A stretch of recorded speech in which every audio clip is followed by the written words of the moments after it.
Begitu juga era Sayyidina Umar, era Sayyidina Utsman, Ali. Itu juga ngalami orang-orang yang ekstrim. Misalnya begini, saya contohkan korban-korban ekstrim yang real.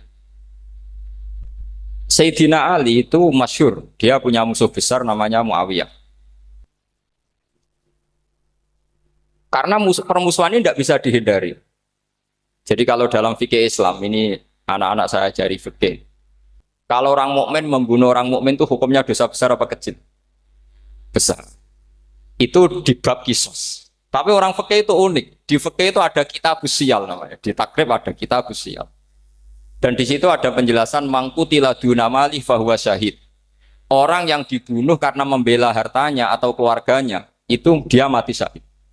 Kalau dia posisi membunuh, maka malingnya atau penjahatnya muhaddarun damu. Gak punya hak nuntut kisos karena dia anggap gak ada artinya darah. Nah sekarang begini, suatu saat ada garong ke rumah Anda, ingin membunuh Anda karena ingin mengambil harta Anda. Anda ingin ingat status mukminnya atau status garongnya. Terus kamu mau dibunuh diam aja. Saya tidak mau membunuh orang mukmin atau membunuh orang muslim.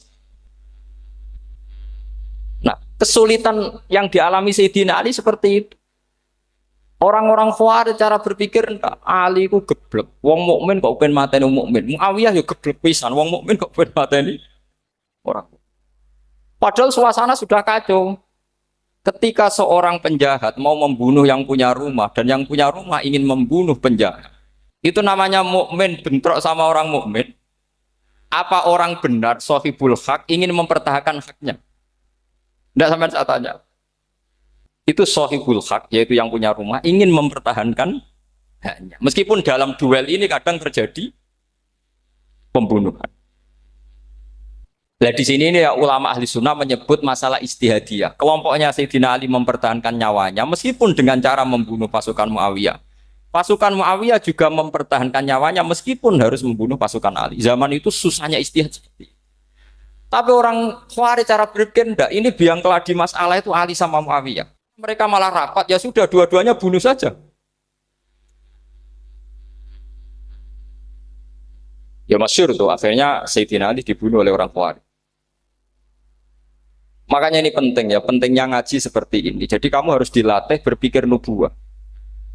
Ya, dilatih berpikir apa? Nubuwah disebut al-ulama warasatul. Meskipun dengan cara yang ekstrim, tapi pikirannya saja, jangan perilakunya. Saya punya contoh sekian kasus, sekian tragedi. Misalnya begini. Saya itu dulu punya teman, dia soleh, bisa baca Fathul Mu'in. Dia itu janggal. Bilang sama saya, Gus, tidak biasanya Rasulullah itu agak-agak nyindir orang fakir. Ini kok ada hadis kadal fakru ayakuna kufur. Bahwa kefakiran itu mendekati apa? Kekufuran. Dia itu aneh sekali. Biasanya tidak biasanya Rasulullah kritik seperti itu. Walhasil, ini singkat cerita, anak ini ngalami satu trauma. Dia itu miskin. Gara-gara miskin gitu jadi buruhnya orang non-muslim. Dan sering disuruh nganter majikannya itu ke tempat-tempat lokalisasi. Dia mulai mikir, ini gara-gara fakir saya harus nganter orang ke lokalisasi. Mulai ingat dia, sedekah Rasulullah ini gara-gara fakir saya jadi pengantar orang ke lokalisasi. Suatu saat majikannya itu benar-benar bangkrut. Malah tidak disuruh nganter. Pokoknya carikan yang cantik bawa sini. Pusing. Dia akhirnya walhasil lari terus keluar, terus dia cerita betapa ekstrimnya fakir sehingga gara-gara fakir saya harus jadi penolong orang yang mau apa mak. Anda boleh berpikir ekstrim, tapi ekstrim dalam melawan kemungkaran itu tadi saya nggak boleh jadi fakir, tapi takutnya fakir yang nanti jadi alat kemak. Imam Ghazali juga punya contoh seperti itu. Imam Ghazali pernah marah besar ketika tren di Baghdad itu orang belajar fikih semua.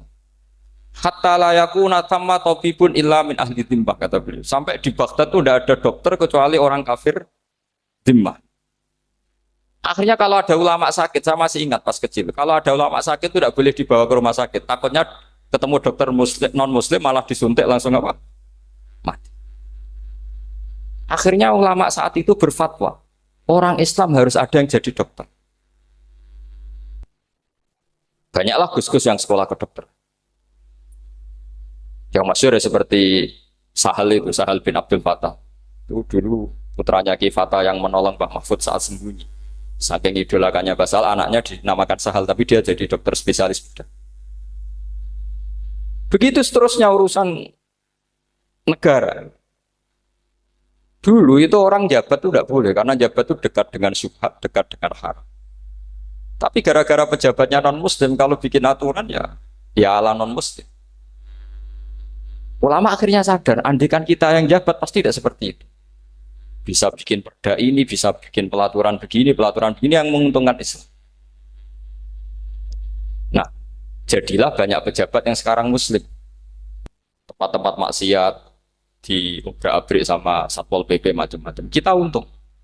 Tapi kalau orang-orang Khawarij pikirannya pokoknya pejabat itu dekat dengan haram, dekat dengan syubhat. Padahal dengan kita jabat bisa bikin perda atau apa yang menguntungkan Islam. Kemudian menjadi masalah baru secara fikih. Ini adik-adik dengerin biar kulino senam fikih.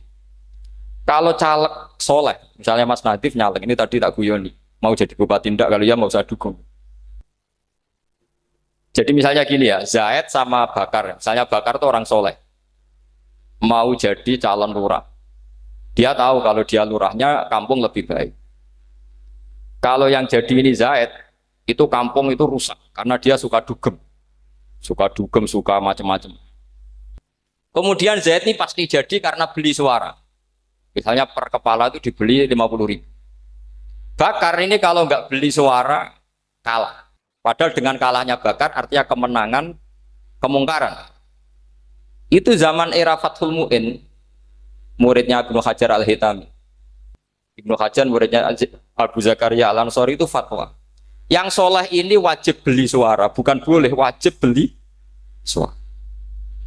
Tapi ini namanya tidak nyuap, perlu dicatat. Ini namanya tidak nyuap. Jadi tidak bisa kamu kaitkan misalnya ar-rosi wal murtasi finnar. Yang nyuap maupun yang menerima suap adalah sama-sama di neraka. Tidak bisa seperti itu. Karena logikanya dibalik. Sekarang Bakar ini beli suara itu untuk membeli kebenaran, untuk mengawal kebenaran. Zaid beli suara untuk menopang kebatilan. Berarti namanya Bakar ini penyuap atau pembeli kebenaran? Pembeli kebenaran. Harus dibedakan. Nah, ini pentingnya ulama. Memang nyatanya seperti itu. Yang dikatakan nyuap, riswah itu adalah membayar uang li'ib tolil hakti untuk membatalkan kebenaran atau membenarkan kebatilan. Itu namanya nyuap. Tapi kalau mengeluarkan uang untuk menghakkan barang hak dan membatalkan barang batil, itu namanya uang perjuangan. Nah ini pentingnya mikir. Jadi ulama itu mulai dulu sudah kreatif. Nah sekarang sudah banyak orang-orang khusyuk yang biasa di masjid khusyuk. Kalau ditanya zaman akhir rusak kabeh, wong soleh-soleh wis nyuap. Kalau orang soleh ini tidak nyuap ya tidak jadi.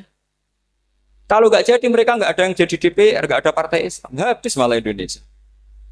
Saya itu punya kenalan banyak pakar-pakar di Jakarta, itu cerita saya, Pak Bahar. Indonesia itu solusinya gampang.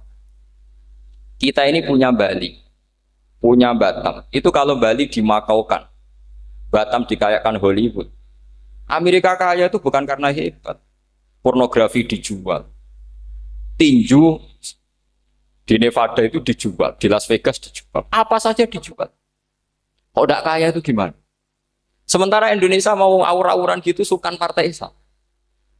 Sebenarnya Indonesia gampang, kalau ingin kaya Bali itu dikayakan Hollywood atau dikalahkan Makau jadi kota judi. Batam dijadikan kaya Las Vegas. Itu transaksinya pasti triliunan. Orang kamane wong udo dijual, judi dijual, orang tinju dijual. Tapi gara-gara ada partai Islam, nyari rumus solusi ekonomi itu yang tidak seperti itu. Akhirnya kangelan. Akhirnya rapat isu. Tapi barokah tetap barokah partai apa? Yang menangnya caleg-calegnya rata-rata ya beli. Kalau tidak beli habis. Saya bukan menghalalkan nyuap, enggak. Kalau nyuap tetap haram ila yaumil qiyamah. Tapi kalau suratul masalah seperti ini kamu mengatakan suap itu beda. Ini suratul masalah yang tidak ada kaitannya dengan Asal lawannya batil, kecuali lawannya sama-sama hak. Dua calon di kampung itu soleh sama soleh. Ini yang soleh bayar nggak boleh karena siapapun yang jadi soleh itu nggak boleh. Makanya kalau cari musuh yang dolim biar halal ya. Sekarang ya seperti itu. Kamu biasa heroik, biasa ngasih kiai kamu, ngasih hadiah kamu, biasa ngasih ibu kamu uang. Ternyata ibu kamu setelah kamu kasih uang, dikasihkan adik kamu atau kakak kamu yang nggak pernah kerja, terus kamu marah-marah, ini tidak adil. Saya yang memberi nggak dikasih, ini yang nggak kerja dikasih terus. Loh kamu biasa jadi pahlawan kok turun kelas menjadi apa? Pasien. Kamu milih jadi pahlawan apa pasien? Pahlawan. Jadi sebetulnya faham-faham ekstremis ini dari kegoblokan. Dari kegoblokan berpikir nubuah sehingga tidak punya rasa ibadah. Lah ini yang menjadi orang-orang ekstrem. Jadi korban pertama ekstremitas itu bukan sahabat tapi Rasulullah Shallallahu Alaihi Wasallam, yaitu Nabi dibilangin oleh mereka, "I'dil ya Muhammad, kamu kalau bagi harus adil." Pikiran mereka kalau adil sama rata sama. Jadi kalau pakai pikiran itu, saya minum di sini itu haram. Mau ndak ikut bikin kok minum.